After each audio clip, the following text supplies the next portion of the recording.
చంద్రగిరి కూటమిలో కిరికిరి మొదలైందా? టీడీపీ వర్సెస్ జనసేనగా కోల్డ్ వార్ నడుస్తోందా? టీడీపీ ఎమ్మెల్యేపై జనసేన ఇన్ఛార్జ్ డైరెక్ట్ గానే అటాక్ చేస్తున్నారా? కౌంటర్ ఇచ్చే ప్రయత్నంలో టీడీపీ క్యాడర్ కూడా ఘాటు వార్నింగ్లు ఇస్తోందా? అసలు మిత్రపక్షాల మధ్య ఎక్కడ చెడింది? జనసేనకు ఎందుకు అంత కోపం వచ్చింది? టీడీపీ పట్టించుకోవడం లేదనా మరేదైనా కారణం ఉందా? చంద్రగిరి కూటమిలో కిరికిరి, కాలు దువ్వుతోన్న జనసేన, సైకిల్ సేన మిత్రసేనల మధ్య గ్యాప్ ఎందుకొచ్చింది? MLA versus Janasena in charge. ఏపీలో చంద్రగిరి పాలిటిక్స్ ఎప్పుడు హాట్ గానే ఉంటాయి. ఇది ఏపీ సీఎం చంద్రబాబు సొంత నియోజకవర్గం కావడంతో ఇక్కడ రాజకీయం ఎప్పుడూ రగులుతూనే ఉంటుందంటారు. అధికార విపక్షాల మధ్య ఎప్పుడు కూడా బిగ్ ఫైటే నడుస్తూ ఉంటుంది. ఇప్పుడు పొలిటికల్ ఫ్రెండ్స్ మధ్య కూడా అదే సీన్ కనిపిస్తోందట. అసలు ఇప్పుడు మిత్రుల మధ్య గ్యాప్ ఎందుకు వచ్చింది? కూటమిలోని ఆ రెండు పార్టీలు చంద్రగిరిలో ఎడమొహం పెడమొహంగా ఎందుకుంటున్నాయనే చర్చ నియోజకవర్గంలో తెగ జోరుగా జరుగుతోందట. Chandragiri TDP sitting MLA Pulivarthi నానిని ఈ మధ్యకాలంలో చంద్రగిరి జనసేన ఇన్ఛార్జి దేవర మనోహర్ బహిరంగంగానే టార్గెట్ చేస్తున్నారట. ఆయన బయటపడిపోయి మరి టీడీపీ ఎమ్మెల్యేను ఎందుకు టార్గెట్ చేస్తున్నారు అనే ప్రశ్న కూటమి పార్టీల్ని తెగ వేధిస్తోందట. పులివర్తి నానిని మనోహర్ టార్గెట్ చేయడానికి వెనుక అసలు కారణాలేంటి? తమ పనులు చేయడం లేదనా, లేక ఎమ్మెల్యే తమను పట్టించుకోవడం లేదని జనసేన నేతలు తెగ ఇదైపోతున్నారా అనే చర్చ కూటమి నేతల మధ్య జరుగుతోందట. అసలు మిత్రపక్షాల మధ్య రచ్చ స్టార్ట్ అయింది ఎక్కడ అన్న దానిపై నియోజకవర్గంలోని పొలిటికల్ సర్కిల్స్ లో డిబేట్లు నడుస్తున్నాయట. చంద్రగిరి సీఎం చంద్రబాబు సొంత నియోజకవర్గం కావడం, సీఎం ఫ్యామిలీతో ఎమ్మెల్యే పులివర్తి నానికి సన్నిహిత సంబంధాలు ఉండడంతో నియోజకవర్గంలో పరిపాలన, చంద్రగిరి అభివృద్ధి విషయంలో నాని తీరు దూకుడుగానే ఉంటోందని చెబుతున్నారు. సీఎం చంద్రబాబు మంత్రి లోకేష్ ను తరచూ కలుస్తూ చంద్రగిరి పనుల్ని చక్కబెడుతోన్న ఎమ్మెల్యే నానికి లోకల్ ఫ్రెండ్స్ ను పెద్దగా పట్టించుకోవాల్సిన అవసరం లేకుండా పోయిందా అని స్థానికంగా టాక్ నడుస్తోందట. జిల్లా ఇన్ఛార్జి మంత్రి అనగాని సత్యప్రసాద్ తో పాటు జిల్లా అధికారుల సమన్వయంతో ఎమ్మెల్యే పులివర్తి నాని దూకుడుగా ముందుకు వెళ్తున్నారట. చంద్రగిరి టీడీపీ క్యాడర్ తో గ్యాప్ రాకుండా చూసుకుంటూ తనదైన శైలిలో అభివృద్ధి విషయంలో ముందుకు వెళ్తున్నారట నాని. ఆయన జనసేనలో ఒక వర్గానికి ప్రాధాన్యత ఇస్తున్నారని తెలుస్తోంది. అని జనసేన ఇన్ఛార్జి దేవర మనోహర్ మాత్రం తమకు ప్రాధాన్యత ఎక్కడా అని ఎమ్మెల్యేను ప్రశ్నించే పరిస్థితి ఏర్పడిందట. టీడీపీ ఎమ్మెల్యేతో పాటు ఆ పార్టీ క్యాడర్ దూకుడును ప్రశ్నిస్తోన్న జనసేన ఇన్ఛార్జి టీడీపీ నేతలపై తమ పార్టీ హైకమాండ్ కు ఫిర్యాదులు కూడా చేస్తున్నారట. అవినీతిని ఎత్తి చూపే ప్రయత్నం చేస్తున్నారట. ఎన్నికలకు ముందు జనసేన మద్దతుతోనే చంద్రగిరిలో అప్పటి వైసీపీ సర్కార్పై టీడీపీ పోరాటం చేయగలిగిందని, అయితే అధికారంలోకి వచ్చాక తమను పట్టించుకోవడం మానేసిందని జనసేన ఇన్ఛార్జి మనోహర్ మండిపడుతున్నారట. ఇదే విషయంపై ఎమ్మెల్యే నానినే ఆయన టార్గెట్ చేస్తున్నారని చెప్తున్నారు. ఏకంగా మీడియా సమావేశాలు పెట్టి మాట్లాడడం, నామినేటెడ్ పదవుల విషయంలో కూడా చంద్రగిరిలో జనసేనకు అవకాశం లేకుండా ఎమ్మెల్యే అడ్డుకుంటున్నారని ఆరోపిస్తున్నారట. జనసేన ఇన్ఛార్జ్ దేవర మనోహర్ స్ట్రాంగ్ వార్నింగ్లు, తీవ్ర ఆరోపణలతో ఎమ్మెల్యే నానిపై విరుచుకుపడుతుండడంతో టీడీపీ క్యాడర్ కూడా సీరియస్ గానే రియాక్ట్ అవుతోందట. ఎమ్మెల్యే నానిపై ఆరోపణలు చేస్తే తీవ్ర పరిణామాలుంటాయని హెచ్చరిస్తున్నారట తెలుగు తమ్ముళ్లు. దేవర మనోహర్ బండారాన్ని బయట పెడతామని వార్నింగ్ ఇస్తున్నారట. బెదిరింపులకు భయపడినంటున్న దేవర మనోహర్ టీడీపీ క్యాడర్ తో ఢీ అంటే ఢీ అంటున్నారట.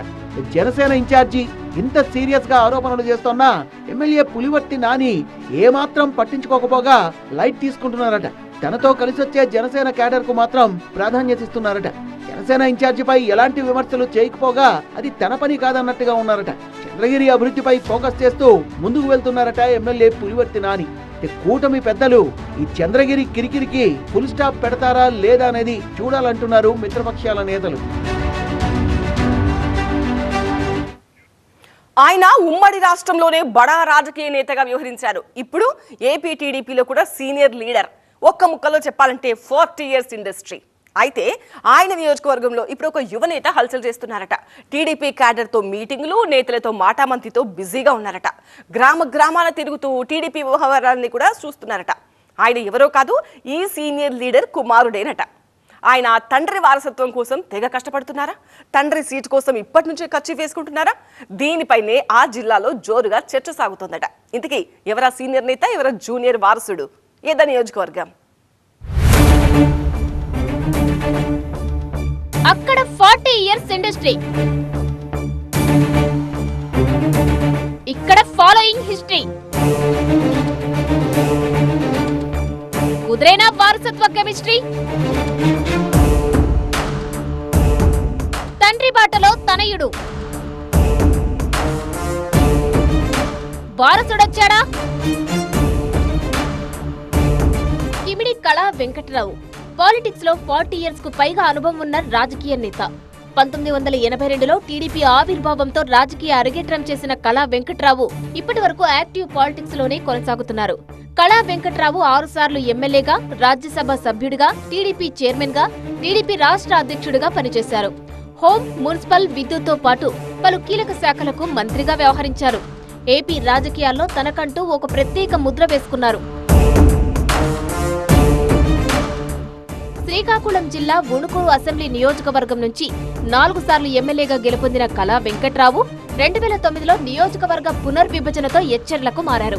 ఆ తర్వాత 2014లో ఎచ్చెర్ల నుంచి ఎమ్మెల్యేగా ఎన్నికైన ఆయన 2019లో ఓటమి పాలయ్యారు.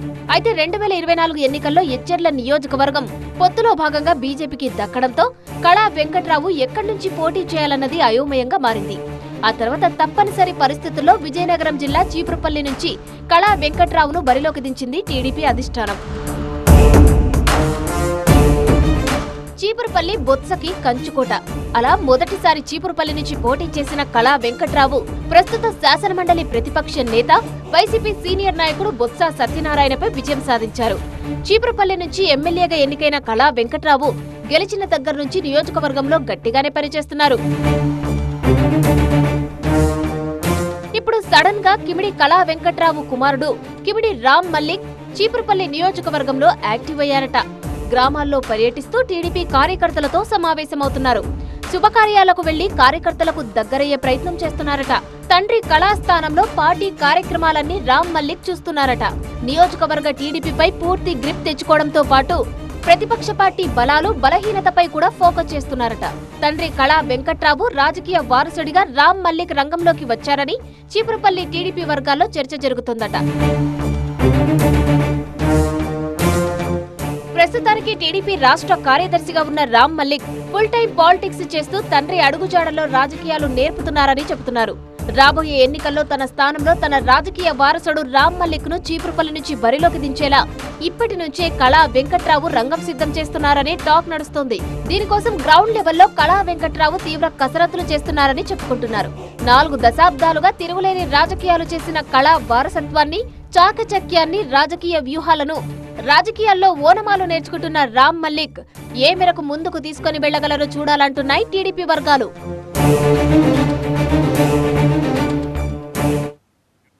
రాజకీయాల్లో శాశ్వత శత్రువులు, శాశ్వత మిత్రులు ఉండరంటారు. ఆ రాజకీయ నానుడిని నిజం చేశారట ఆ మాజీ మంత్రులు. గత 4 ఎన్నికల్లో ఢీ అంటే ఢీ అని తలపడ్డ వాళ్ళు ఇప్పుడు చట్టాపట్టాలేసుకుని తిరుగుతున్నారట.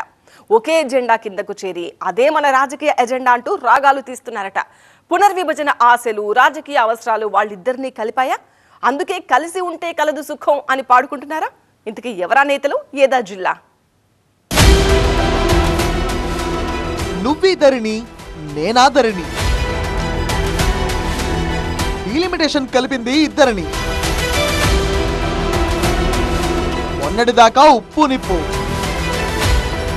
ఇప్పుడు దోస్త్ మేరా దోస్త్. ఆశలు, అవసరాలు కలిపాయా? అవును, వాళ్ళిద్దరూ కలిసిపోయారట. ఎస్, నాటి రాజకీయ ప్రత్యర్థులు నేటి స్నేహితులుగా మారిపోయారట. డీలిమిటేషన్ ఆశలు వాళ్ళిద్దరినీ కలిపాయట. కొత్త నియోజకవర్గాల్లో తమ భవిష్యత్తును కాపాడుకునేందుకు రాజకీయ రాగంలో కొత్త స్నేహగీతం ఆలపిస్తున్నారట. గత 20 ఏళ్లుగా రేపల్లి నియోజకవర్గంలో చెరో పార్టీ తరపున బరిలోకి దిగి సుదీర్ఘకాలం కత్తులు నూరుకున్న మంత్రి అనగాని సత్యప్రసాద్, మాజీ మంత్రి మోపిదేవి వెంకటరమణ ఇప్పుడు చేతులు కలిపారట. కలిసి పనిచేసేందుకు ఇద్దరు సిద్ధమయ్యారని చెప్తున్నారు. ఇద్దరు ఇప్పుడు టీడీపీలోనే ఉన్నారు.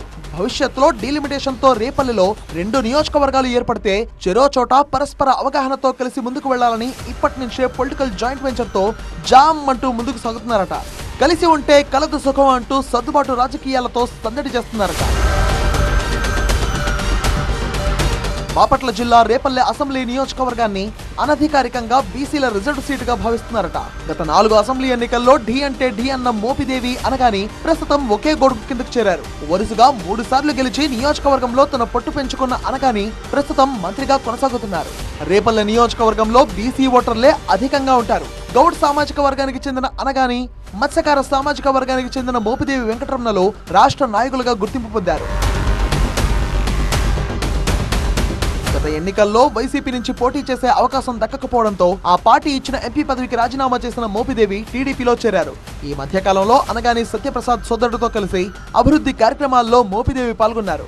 ఇదే క్రమంలో నియోజకవర్గాల పునర్విభజన అంశం తెరపైకి వచ్చింది. రేపల్లె నియోజకవర్గంలో ఉన్న చెరుకుపల్లి మండలం రానున్న కాలంలో నియోజకవర్గం అవుతుందన్న ప్రచారం జరుగుతోంది. దీంతో రేపల్లెతో పాటు కొత్తగా ఏర్పడే నియోజకవర్గంలో చెరో చోట పోటీ చేసేందుకు అనగాని మోపిదేవి అనధికారిక అవగాహనతో ముందుకు సాగుతున్నారనే చర్చ జరుగుతోందట. నిజాంపట్నం మండలంలో మత్స్యకారులు అధికంగా ఉంటారు. నగరం, చెరుకుపల్లి మండలాల్లో గౌడ్ సామాజిక వర్గం ఓటర్లు అధికంగా ఉంటారు. దీంతో ఆయా ప్రాంతాల్లో వాళ్లకు పట్టుందని చెప్తారు. ఈ పట్టును కొనసాగిస్తూ మరోసారి ఎన్నికల బరిలో దిగేందుకు సిద్ధమవుతున్నారట. దీంతో దశాబ్దాలుగా తమ మధ్య ఉన్న శత్రుత్వాన్ని పక్కన పెట్టి ఒకరి అవసరం కోసం మరొకరు సర్దుబాటు వ్యూహంతో ముందుకు సాగుతున్నారని చెప్తున్నారు. రాబోయే ఎన్నికల్లో మోపిదేవి తన వారసుడిగా కుమారుడు రాజీవ్ను రంగంలోకి దింపే అవకాశం ఉందని టాక్. గత ఎన్నికల్లోనే తన కొడుకు రాజీవ్కు టికెట్ ఇవ్వాలని మోపిదేవి విజ్ఞప్తి చేసిన పరిస్థితి ఉంది. దీంతో వచ్చే ఎన్నికల్లో కూడా రాజీవ్కే మోపిదేవి టికెట్ అడుగుతారని ఆయన అనుచరులు చెప్తున్నారట. ఈ 3 ఏళ్ల పాటు కలిసిమెలిసి పనిచేసి వచ్చే ఎన్నికల్లో తిరిగి గెలిచేలా అనగాని మోపిదేవి ప్రణాళిక రూపొందించుకుంటున్నారని చెప్తున్నారు. అయితే నేతలు చేతులు కలిసినా కింది స్థాయిలో కేడర్ అలా కలిసిపోతుందా అనే సందేహాలు కూడా వ్యక్తమవుతున్నాయట.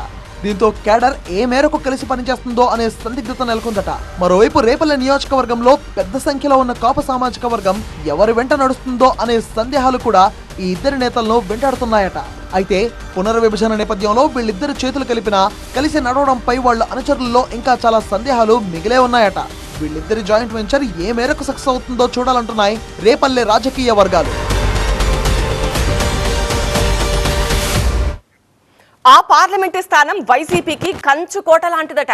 అయితే గత ఎన్నికల్లో స్వయంకృతాపరాధమే అక్కడ ఆ పార్టీని దెబ్బతీసిందట. గెలిచే అవకాశాలున్న ఎంపీ సీటును చేజేతులా చేజార్చుకున్నారట. దీనికి తోడు డీలిమిటేషన్ జరిగితే ఆ సీటుపై వైసీపీ ఆశలు గల్లంతే అంటున్నారు. ఇక 25 ఏళ్ల పాటు ఆ ఎంపీ సీటును చూస్తే చాలు దూరంగా పారిపోయే టీడీపీ నేతలకు అది కంచుకోటగా మారే ఛాన్స్ ఉందట. దీంతో ఆ పార్లమెంటు స్థానానికి వైసీపీ కొత్త ఇన్ఛార్జ్ తీసుకుని రాబోతోందా? ఇంతకీ ఏదా ఎంపీ సీట్, ఎవరా కొత్త నేత?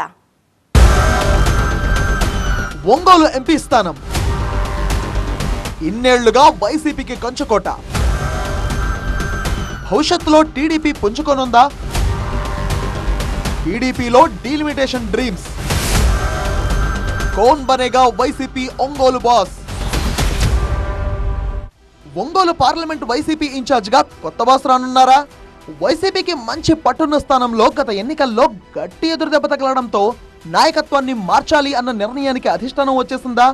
అసలు ఒంగోలు పార్లమెంట్ లో పూలమైన చోటే కట్టెలమ్మాల్సిన దుస్థితి వైసీపీకి ఎందుకు వచ్చిందనే దానిపై పార్టీలో అంతర్గత చర్చ జరుగుతోందట.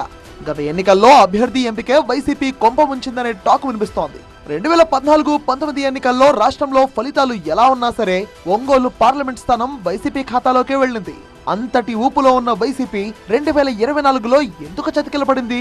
ఇక పార్టీని తిరిగి గాడిలో పెట్టాలంటే ఇప్పుడు ఏం చేయాలి? దానికోసం ఇప్పటి నుంచే వైసీపీ వ్యూహం సిద్ధం చేస్తోందా? తాజా రాజకీయ పరిస్థితుల్లో ఉమ్మడి ప్రకాశం జిల్లాలో మరో పార్లమెంట్ స్థానం రానుందన్న అంచనాతో ఇప్పటి నుంచే పార్లమెంట్ స్థానాల్లో అభ్యర్థుల ఎంపికపై వైసీపీలో చర్చ మొదలైందట.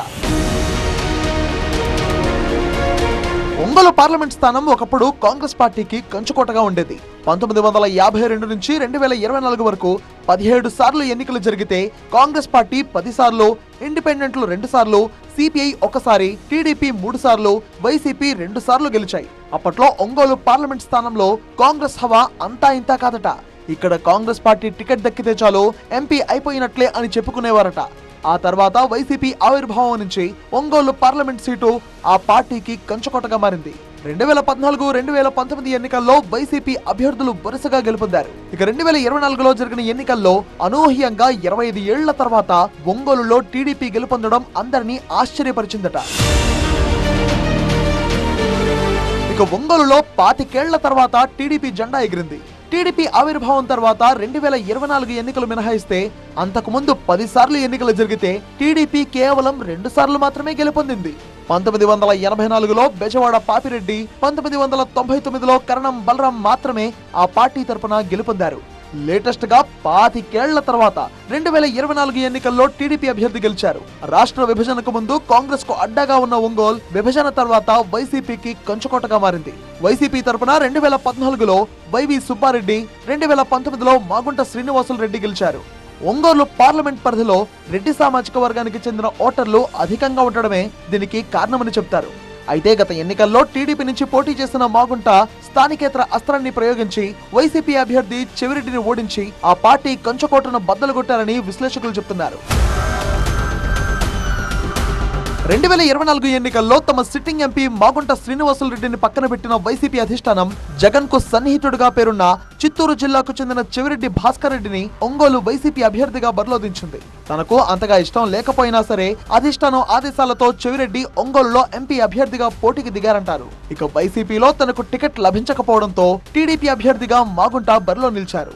వైసీపీలో తనకు అనుకూలంగా ఉన్న కింది స్థాయి నేతలను ఆయన ప్రభావితం చేయగలిగారట. మాగుంట మంత్రాంగం ముందు చెవిరెడ్డి రాజకీయం ఫలించలేదు. ఫలితంగా 25 ఏళ్లుగా ఒంగోలు పార్లమెంట్ సెగ్మెంట్ లో ఎగరలేక చతికిలపడ్డ టీడీపీ జెండాను మాగుంట తన రాజకీయ వ్యూహ ప్రతివ్యూహాలతో రెపరెపలాడించారంటారు. చెవిరెడ్డి గెలిచినా ఓడినా ఒంగోలుకు దూరంగానే ఉంటారని, ఆయన రాజకీయాల్ని చిత్తూరు జిల్లాతో ముడిపడి ఉన్నాయని, అలాంటి వ్యక్తిని గెలిపిస్తే నియోజకవర్గంలో అభివృద్ధి ఉండదని మాగుంట ప్రచారం చేశారట. దీంతో తన కంచుకోటలో వైసీపీ చతికిలపడాల్సి వచ్చింది. టీడీపీకి కొరకరాని కొయ్యలా ఉన్న ఒంగోలు పార్లమెంట్ సీటును వైసీపీ నేతలే కర్పూరంలా కరిగించేశారంటారు. టీడీపీకి ఒంగోలు ఎంపీ స్థానం పెద్దగా అచ్చరాలేదంటారు. టీడీపీ తరపున ఎంపీగా పోటీ చేయడానికి ఇక్కడ అభ్యర్థులు ముందుకు రారట. అయితే 2024 ఎన్నికల్లో టీడీపీ అభ్యర్థి ఒంగోలు పార్లమెంట్ స్థానంలో జెండా పాతడంతో వైసీపీ పెద్దలు కంగుతిన్నారట. రాష్ట్ర వ్యాప్తంగా కూటమి అనుకూల పవనాలు వీయడంతో ఈ విజయం సాధించారా లేక అభ్యర్థి ఎంపికలో తేడా జరిగిందా అన్న విషయంలో వైసీపీ అధిష్టానం ఇప్పటికీ క్లారిటీకి రాలేకపోయిందట. అసలు వైసీపీ కంచుకోటలో టీడీపీ జెండా ఎలా ఎగిరింది, దానికి కారణాలేంటి అనే దానిపై వైసీపీలో పొలిటికల్ పోస్ట్ మార్టం ఇంకా కొనసాగుతూనే ఉందట. ఇక రాబోయే ఎన్నికల్లో పునర్విభజనతో సామాజిక సమీకరణాలు మారి అది ఒంగోలులో టీడీపీకి ప్లస్ గా మారనుందా అనే చర్చ జరుగుతోందట. ఎందుకంటే జనగణన తర్వాత నియోజకవర్గాల పునర్విభజన జరుగుతుందని, ఆ తర్వాత 2029 ఎన్నికలు నిర్వహిస్తారనే అంచనాలు ఉన్నాయి. దీంతో ఉమ్మడి ప్రకాశం జిల్లాలో 2 పార్లమెంట్ స్థానాలు ఉండొచ్చని అంచనా వేస్తున్నారు. ఇప్పటికే ఉన్న ఒంగోలు పార్లమెంట్ స్థానంతో పాటు మార్కాపురం కేంద్రంగా మరో లోక్సభ నియోజకవర్గం రావచ్చని భావిస్తున్నారట. మార్కాపురం కేంద్రంగా ఏర్పడే పార్లమెంట్ స్థానంలో సామాజిక సమీకరణాలు వైసీపీకి అనుకూలంగా ఉంటాయని లెక్కలు వేసుకుంటున్నారట. రెడ్డి సామాజిక వర్గం ఎక్కువగా ఉంటే మార్కాపురం, గిద్దలూరు, కనిగిరి, ఎర్రగొండపాలెం, దర్శి నియోజకవర్గాలతో ఏర్పడే మార్కాపురం పార్లమెంట్ స్థానంలో వైసీపీ నుంచి చెవిరెడ్డి కానీ, వైవి సుబ్బారెడ్డి కుటుంబం కానీ పోటీ చేసే అవకాశాలే ఎక్కువగా ఉన్నాయట. ఇక ఒంగోలు పార్లమెంట్ స్థానం పరిధిలో ఒంగోలు, కందుకూరు, కొండపి, సంతనూతలపాడు, అద్దంకి నియోజకవర్గాలు ఉంటాయంటున్నారు. కమ్మ సామాజిక వర్గం అధికంగా ఉన్న ఈ 5 నియోజకవర్గాలతో కూడిన పార్లమెంట్ స్థానంలో గెలవాలంటే ప్రధాన పార్టీలు కమ్మ సామాజిక వర్గానికి చెందిన వారికే అవకాశం ఇవ్వాల్సి ఉంటుందని భావిస్తున్నారట. దీంతో టీడీపీ సిట్టింగ్ ఎంపీగా ఉన్న మాగుంట కుటుంబానికి కమ్మ సామాజిక వర్గం ఓట్లు కలిసి వచ్చే అవకాశం ఉండడంతో ఆయనకు స్థానచలనం ఉండకపోవచ్చనే అంచనాలు ఉన్నాయి. అయితే కమ్మ సామాజిక వర్గం నేతను ఎంపిక చేసే విషయంలో వైసీపీకి చిక్కులు తప్పకపోవచ్చంటున్నారు. ప్రస్తుతం ఉమ్మడి ప్రకాశం జిల్లా వైసీపీలో కరణం బలరాం కుటుంబం తప్పితే పెద్దగా చెప్పుకోదగ్గ కమ్మ సామాజిక వర్గం నేతలు పార్టీలో ఎవ్వరూ లేరు. దీంతో వచ్చే ఎన్నికల్లో ఒంగోలు పార్లమెంట్ బరిలో కరణం బలరాం కుటుంబం నుంచే అభ్యర్థిని బరిలో దించే అవకాశాలు లేకపోలేదు అనే అభిప్రాయం వినిపిస్తోంది. రాబోయే రోజుల్లో రాజకీయ పరిణామాలు, పునర్విభజన సంకేతాలను బట్టి పార్లమెంట్ స్థానాల్లో కొత్త వ్యూహాలు, కొత్త నేతలతో వైసీపీ బరిలో దిగుతుందనే ప్రచారం జరుగుతోంది.